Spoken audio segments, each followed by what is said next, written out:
Bonjour, je suis Elisabeth Moulin, un des pasteurs de l'église Ecclésia 21 à Nice et je suis absolument ravie de passer ce temps avec vous dans les Écritures.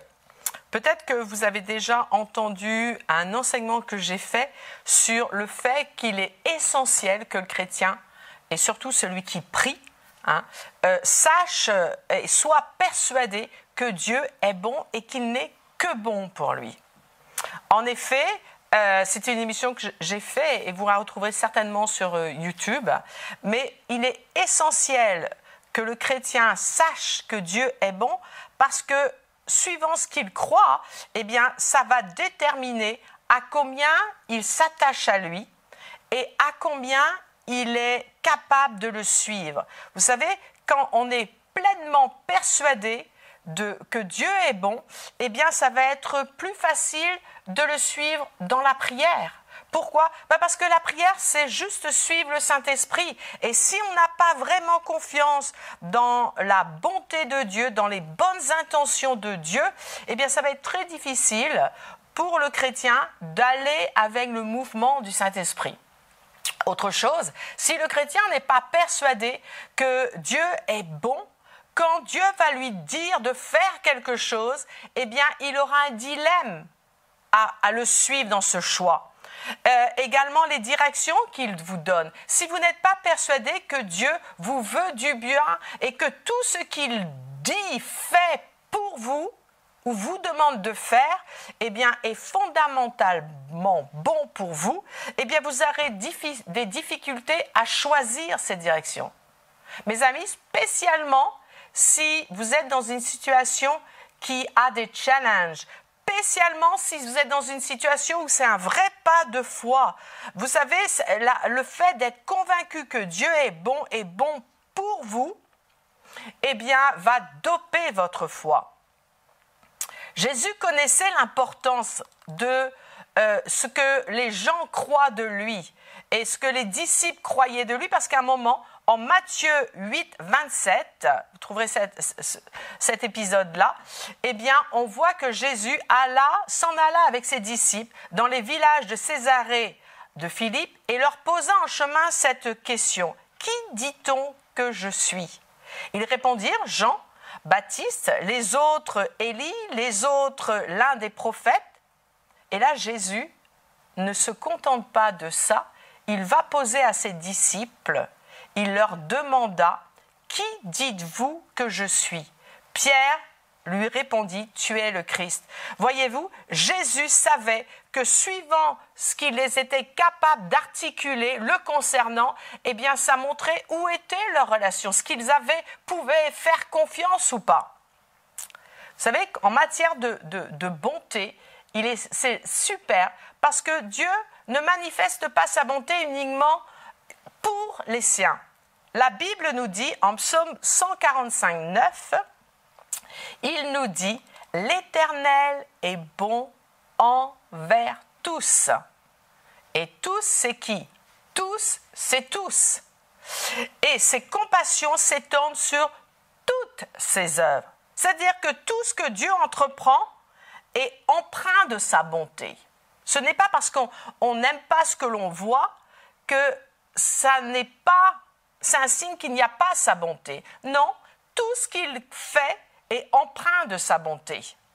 Dieu nous dit ici, à vrai dire, qu'il use de bonté envers tous, pas uniquement bien sûr des chrétiens, mais que sa compassion, qui est à vrai dire la compassion, c'est un produit de la bonté, est visible. Parce qu'il nous est dit, elle s'étend sur toutes ses œuvres. Donc ça me dit que sa bonté se manifeste de façon visible envers tous. Si sa bonté se manifeste par des actes de compassion envers tous, je me suis posé la question, alors pourquoi tous ne croient-ils pas plus en Dieu ? Pourquoi cette démonstration de bonté ne résulte pas en un attachement à Dieu ? Une des raisons est que beaucoup de ceux qui ne croient pas ne pensent pas réellement que Dieu est une vraie personne, c'est-à-dire qu'il est un esprit, ils veulent bien croire que c'est un esprit, qu'il a une âme, ils ne savent même pas forcément qu'il a une âme, et qu'il a un corps. Oui, Dieu a un corps, il n'est pas visible, certes, mais Dieu a un corps, Dieu est une vraie personne, mais qui n'est juste pas visible. La Bible nous parle de ses bras, de ses mains, de ses pieds, donc Dieu est une vraie personne. Mais parce que son corps n'est pas visible, je suis persuadée que les gens, dans leur rapport à Dieu, qu'ils ne le connaissent pas du tout, qu'ils connaissent très peu, ont tendance à le traiter comme une force ou uniquement comme un esprit. Voilà pourquoi que lorsqu'il y a quelque chose de bon, très souvent, ils ne cherchent pas qui est derrière cet acte de bonté. Ils voient l'acte et s'y arrêtent. Et à vrai dire, c'est exactement ce que nous explique Romains 1, 19. Regardez avec moi.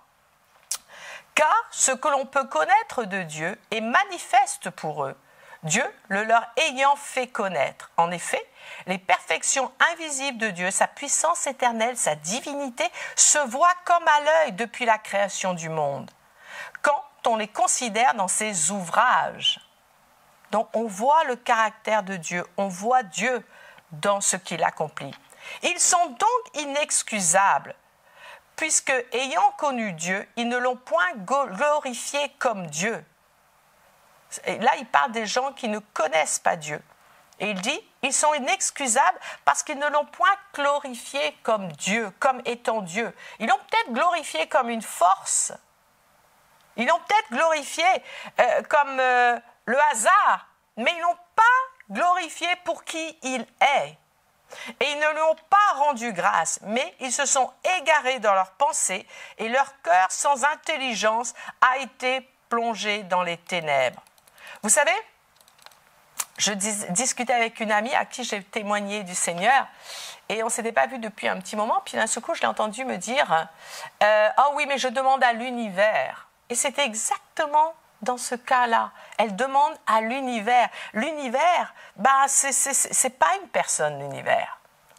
Croire que la nature, le monde est dû à une force ou à quelque chose, vous savez, vous fera offrir un rituel, peut-être vous fera adhérer à une philosophie de vie, vous provoquera même peut-être un attachement intellectuel, mais ne pourra pas déclencher une relation de cœur.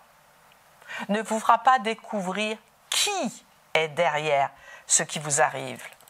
Je me souviens d'un autre cas où je prenais des cours et la personne qui me donnait ces cours était anorexique. Et en discutant avec elle, elle m'a confié que, à vrai dire, j'ai compris qu'elle était dans cet état-là parce qu'elle se sentait coupable de quelque chose. Et j'ai pu l'aider et j'ai pu lui témoigner, à vrai dire, de la bonté et de l'amour que Dieu lui portait. Et la vérité qu'elle a reçue, littéralement l'a soulagée, l'a rendue libre. Et une fois qu'elle est sortie, c'était un miracle, une fois qu'elle est sortie de cette anorexie qui était sur le point d'être irréversible parce que l'hôpital disait que il pouvait encore l'hospitaliser une dernière fois, mais après, il ne garantissait pas que les organes tiennent. Eh bien, une fois qu'elle est sortie de cette situation, je l'ai revue et j'étais super contente pour elle.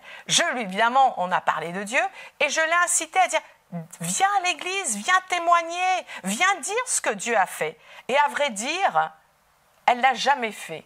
Elle ne l'a jamais fait. Pourquoi ? Parce qu'elle avait expérimenté l'acte, la compassion de Dieu, mais elle n'a pas réalisé que derrière cet acte, il y avait une vraie personne.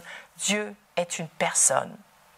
Vous savez, les gens passent à côté de Dieu car ils ne voient pas que derrière un acte de bonté, il y a lui. Et en réfléchissant à la question, je me dis, à vrai dire, il y a cet aspect-là, mais je crois qu'il y a une deuxième raison pour laquelle les gens ne s'attachent pas à Dieu. Et je crois que la deuxième raison, c'est que la bonté n'est pas utilisée comme elle devrait par ceux qui l'ont déjà expérimentée. Regardez avec moi en Marc 5, 19. Jésus ne lui permit pas, donc Jésus venait de faire un miracle, guérir un homme, et cet homme voulait rester avec lui. Et Jésus ne le lui permit pas, mais lui dit, va dans ta maison, vers les tiens, et raconte-leur tout ce que le Seigneur t'a fait, et comment il a eu pitié de lui. Voyez-vous, Jésus ne lui a pas dit, va dans ta maison et vis bien avec ta bénédiction. Rentre chez toi et vis bien avec ta femme, tes enfants, ton chien et ton canari. Non, il a dit, va vers les tiens et raconte-leur ce que Dieu t'a fait, ce que le Seigneur t'a fait, et je rajoute, dans sa très grande bonté. Trop de gens sont comme Job qui, quand Dieu a voulu l'envoyer vers ce qu'il ne connaissait pas, il dit en Jonas 4, 2, il dit, Jonas dit, il implora l'Éternel et il dit, « Ah, l'Éternel, n'est-ce pas ce que je disais quand j'étais encore dans mon pays ? C'est ce que je voulais prévenir en fuyant à Tarsis, car je savais que tu es un Dieu compatissant et miséricordieux, lent à la colère, riche en bonté et qui te repent du mal. » Jonas connaissait, avait expérimenté pour lui-même, c'est impossible de dire ça si on n'a pas expérimenté sa bonté, connaissait parfaitement que Dieu est riche en bonté, mais il n'était pas prêt à partager avec les autres. Alors pourquoi ? Peut-être parce qu'il était timide, peut-être parce qu'il était égocentrique, peut-être qu'il a voulu être oublieux. Mes amis, nous devons rendre gloire à Dieu en partageant avec les autres ce que sa bonté a fait pour nous. Alors moi, j'ai une question pour vous et pour moi. Qui leur dis-tu qu'il est ? Qui leur dis-tu que je suis ? Dit le Seigneur. Voilà, c'est ce que je voulais partager avec vous et partager la bonté de Dieu avec votre entourage.